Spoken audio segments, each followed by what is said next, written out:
All right. Good morning, everyone. 7:16. So I guess as people jump on, we'll just keep on rolling here. So today, I guess we'll start off with recent news that we've seen. One thing to touch on here is, we still see Russia, Ukraine having conflict. These continued attacks with little to no market reaction. I mean, I think the key here is, as we've described before, is anytime that you have an issue like this, the biggest question is whether or not it affects grain flow or the production of grain. So far, everything seems to be not affecting the flow of export grain. The one thing we did see, Stone put out some comments on some of the recent attacks have been targeting oil refineries. Some questions on whether or not long term, if that affects the price of fuel in country and raises the cost of production. I guess that's something we'll see going forward. Will that hinder the Russian farmer in, his production or his cost of production and raise Black Sea values? But that's kind of one thing to touch on. Recent trade deals. We saw Bangladesh come in and buy U.S. wheat, multiple cargoes out of the Texas Gulf. We've seen Pakistan, rumors of them buying sorghum last week. And then, China's the big trade deal everyone's still waiting for. The indication right now is possibly something getting done in November, but, we've heard that now for the last 3 or 4 months that something is going to get done. So that would be the big trade deal that we're waiting for, especially for beans and milo. So we'll have to wait and see if more trade deals pop up here over the next few months. But so far, the few that have been done, I guess, are at least producing trades. So hopefully we see this continue as we move forward. One thing to note, China did approve Brazilian sorghum.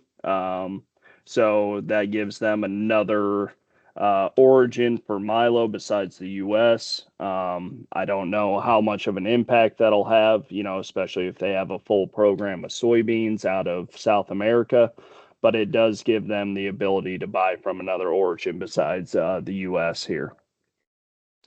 Weekly price changes, we did end up in the green last week. Kind of a nice change of pace here. We've kind of been bottoming out around like $4 corn, $5 wheat has been holding. So hopefully this is a consolidation here at the bottom and we can find, at least a steady support level here at these lower values. CFTC positions, the week before was pretty much all in the green. This last week through Tuesday, we did have everything in the red besides hard wheat. So the funds are, changing positions. It feels like weekly and driving, some of these short-term price changes. Nothing big, really big impacts, but it did give us the ability to have some volatility, at least short-term in this market. Yeah, this is a good look at kind of how the managed money positions have an effect on flat price. If you take a look at corn on the left, the move between net managed money and the price, I mean, it almost goes stride for stride. So the one deviance we had here recently is in hard wheat. The managed money position has been covering slightly, and yet our price is kind of consolidating and trading in this 505 to 520 range here recently. I think part of that is increased farmer selling that has come across and just not allowing, this market to really rally. Weather, I guess we're going to get into kind of corn here and some of these fall crops. We had good moisture over the last 7 days across Kansas. As we look forward through the next 7 days, there is more moisture. So it's probably going to be another slow go or at least a choppy harvest progress here as we move forward. The good thing is the 8 to 14 days seems to clear up and should give us another good window for some harvest progress. So getting into the WASDE report that we had on Friday, I think the big thing to realize is the market comes out with market expectations. Whether the yield's 186, 187, the market comes in with kind of an analyst average. And then depending on where USDA comes in relative to that is the driver in price, not necessarily the number as a whole. So the market anticipated a 186 corn yield. We got 186.7. So really not a driver, even though we had lower yield in comparison to the previous month. The key was it was more in line with what the market was expecting. So that's why we don't see big moves sometimes, even when we do get lower yields than the previous month. The biggest surprise that we saw was actually the acreage side. USDA increased acreage on corn. So even though we had a drop in yield of 2.1 bushels an acre, we actually got a little bit larger production overall on the increase in acreage. So let's get into corn here. Harvest progress is overall in line with historic. I mean, you look at the 5-year average for corn harvest, we're at 7%. That's, right where we are this year. We're a little bit behind in Kansas and our region, but for the most part, we're right in line with typical corn harvest. The ratings continue to hang in there on a national level. Typically, this would be the time of the year that you would see a slip right prior to harvest, but so far it's been able to hang in there well above the 5-year average and a couple points above last year for overall good to excellent ratings. So when we start looking at the corn balance sheet, a lot of talk of, $4 corn. How do we break out of here? I mean, when we start looking at the overall production side, there is a lot of, room for this to maneuver. There is talk of, still lower yields that we'll get into here in a few minutes. But, the overall production side was increased. We saw an increase in exports and just basically an unchanged carryout for next year. So USDA kind of kicked the can by increasing production and increasing use. And, the big part of production, as we touched on, was the increase in acreage that you can see on the right-hand side. So world corn as a whole, I mean, the key for the U.S. is going to be the export pace. Can the U.S. actually live up to the corn export number that USDA is putting out there? If you start taking a look at some of the destinations, we're going to need Mexico to continue their buying pace that we've seen over the last couple of years due to their drought. And then we're also going to need to see the EU come in, which the USDA projects will be an increase from last year, and see them come in and buy U.S. corn. The one question will be is, will they be able to buy U.S. corn cheaper than feed wheat regionally? And we'll just have to see with cheap world wheat values if U.S. corn can stay competitive. The one other thing sitting out there is this big South American crop. It's still waiting there. The question is, will it come to the export market cheaper than U.S. corn? Right now, there has been some currency swings. One is the ruble dollar that is making Russian more competitive on the wheat side, and the other one's the real dollar that's making South American commodities worth more or more expensive than U.S. goods. So we're getting a window here due to some currency that any destination outside of China should be looking at the U.S. for both corn and beans due to the currency swings here. The export pace for corn, this is what people are going to be looking at to see if USDA's export number is going to be good or if they're going to need to lower it. It's first week was last week, so right now we're above the pace, but it is a very aggressive pace to live up to that corn export number. I think a lot of people are using a lower export number and probably a little bit lower yield. So the overall balance sheet side, even if we do lose a bushel or two per acre, you can probably offset it on the export side. On the destination side, the keys that you're looking at is continued Mexico pace, and then you need to see destinations like Spain and Portugal continue to show up on the export sales to, find enough destinations for U.S. corn to stay competitive and, try to achieve this export number. So overall yield, we dropped 2.1 bushels to the acre. That was, on a month-to-month change, that's 7.4 above last year, and still would be a record yield by, I think the record yield previously was 179.3 last year. So, still pretty big expectations on the U.S. corn yield. One thing looking east to west, there are some outliers here when you start looking at crop conditions versus yield. So if you look at Illinois for, I guess, the first one, they're projecting a record yield of 219. And then you start digging into the crop condition side, and, the crop conditions are 16% below average and 23% below last year, yet they're still projecting a record yield. If you look at Indiana, they're up 2 bushels an acre from last year and down 4% from the average. In Ohio, pretty similar. Crop conditions are down 13% from average. So this eastern corridor, is with the yields that USDA is projecting versus what the crop conditions are showing. I don't know if that area could have issues in overall production. And where this comes into play then is more on the spread side. So when we start looking at spreads, everything lives up to cash versus delivery, which is what the Center Gulf pays or sells FOB corn for, worked back into Illinois at a barge loader. So that value then drives spreads. The delivery system is all based on the Illinois River. And so those values that are trading for export versus what, Illinois, Indiana production are going to be the drivers in the spread curve.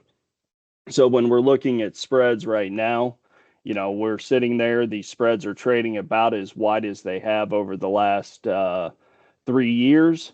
So there's an opportunity right now to lock in spreads and lock in that carry long term and, avoid any issues if we do end up with smaller eastern crops that, really drive that cash versus delivery calculation.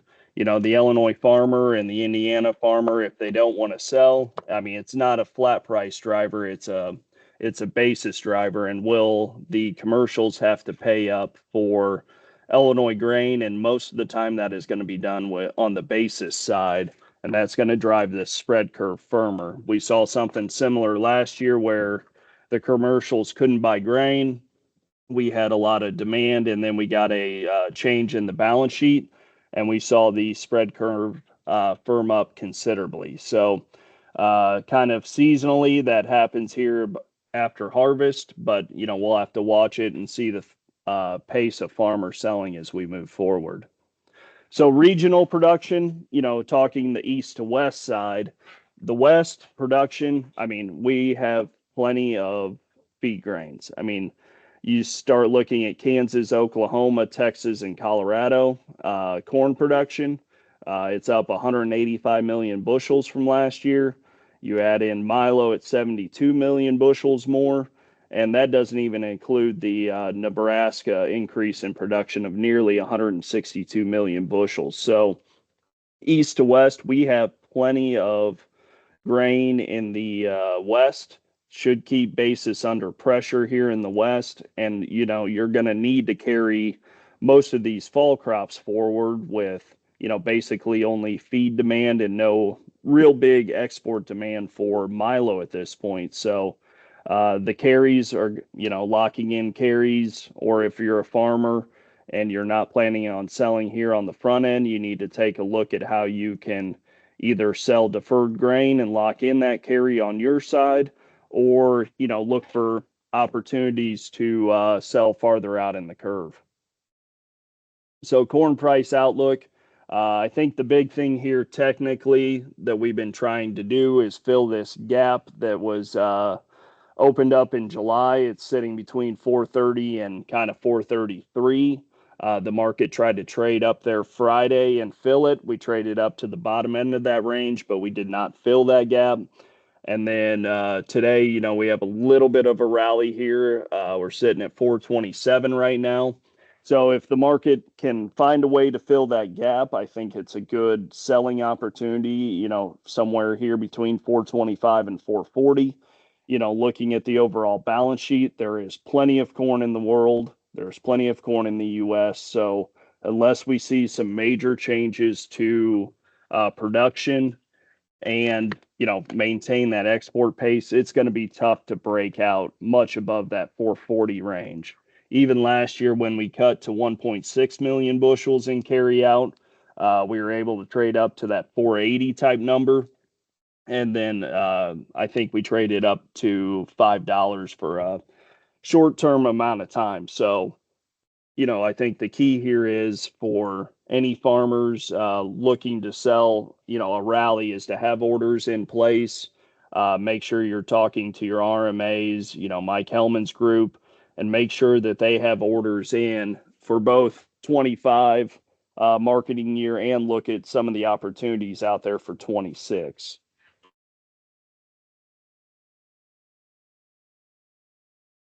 The Milo side, I mean, nothing's changing here. We got a kind of a slight increase in yield. Our production increased overall year on year. And, when we start looking at the balance sheet, and I've brought up this balance sheet multiple times, but the export sales pace, you can see the orange dotted line in the bottom left. That's the pace needed to hit USDA's 225 million bushel number. Last year we did 100 million in exports with a 40 million China book that was done at the early part of last year. And this year USDA has us at 225 with no China on the books. So, USDA is using an ending stock number of 44 million.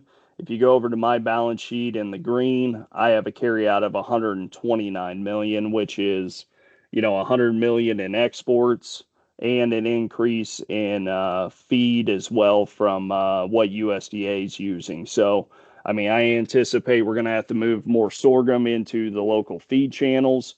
And, we're still going to have to find some other destination for Milo. The Pakistan was a good start, but I mean, that's probably only going to get us, even if we do the same book to Spain and Mexico we did last year, that probably only gets us to 70 million bushels in exports. So we still need to find a way to creep up to 100 million. Otherwise, I mean, we're going to have a large carry out of sorghum that's mainly going to be here in this Western corridor.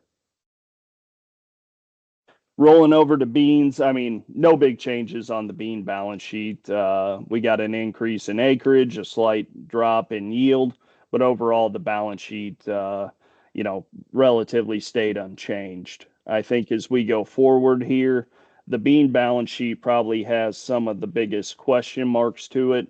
Where a drop in yield of a bushel or a bushel and a half an acre would make a major difference to this ending stocks number. So I think this will be one of the balance sheets we have to watch closely here, especially if we can find a way to find additional export demand for beans here in this window where U.S. is pricing competitive. Where'd it go? There we go. So price target wise, I mean, 1050 to 1075, we've really struggled to rally much above 1075. It's kind of been where we've topped out recently. We've kind of consolidated in this 1030 to 1050 range, and it's really just waiting for another fundamental input, whether it's a drop in yield or some increased demand. But I think if you're going to have 425 corn, it's going to be extremely hard without really tightening up the bean balance sheet to give much above 1075, at least short term. And then the market's going to be waiting to see if we can get a trade deal done with China. And that would be the thing that could really get us to break out above that 1075 range. But like I said earlier, it doesn't look like anyone anticipates anything getting done before November. And likely, we don't see them come into the U.S. probably till the start of the next calendar year. So, how much time, and then we'll start to see, acreage thoughts and other things for the new crop balance sheets that will come into play. Rolling over to hard wheat, no big surprises. USDA raised exports from 300 to 325. I'm using 350 in my balance sheet. I think the current pace we have on so far and some of the destinations we've picked up, and then looking at our price spreads versus other origins, we should maintain some markets that we've lost previously. Mexico should stay mainly on hard wheat, or at least U.S. wheat. The Venezuela market that we've picked up here recently should stay with the U.S. The one that probably switches here for November, December is Nigeria, with cheap Russian wheat available, and also some more offers coming out of the Baltics and other parts of the EU. So we could lose some of those destinations, but overall, I think if you look at the pace that we've already put on here, 325 is a very comfortable number, and I think 350 is probably, a good number when we look at the pace that we're on so far. So price outlook, knowing that the world market is being pretty aggressive here to compete for destination business, I still think we can get a small rally here, probably 530 to 550 versus the D's. And then any rally that we do get, I think will be opportunities for us to sell 26, 27 wheat. So, if we can get above $6.26 and somewhere in that 625 to 650 range for July 27, I think guys need to take a look at least getting something on the books here. And then, it's going to take some other drivers to really get this old crop flat price to rally, whether that's a corn rally. But the wheat side, at least short term here, we've got Russian wheat that is extremely competitive. And then we're also going to roll into a southern hemisphere with Australia looking like they're going to have another solid crop. So overall, I mean, our carryout looks very comfortable. I did do a first look at 26, 27 on the balance sheet.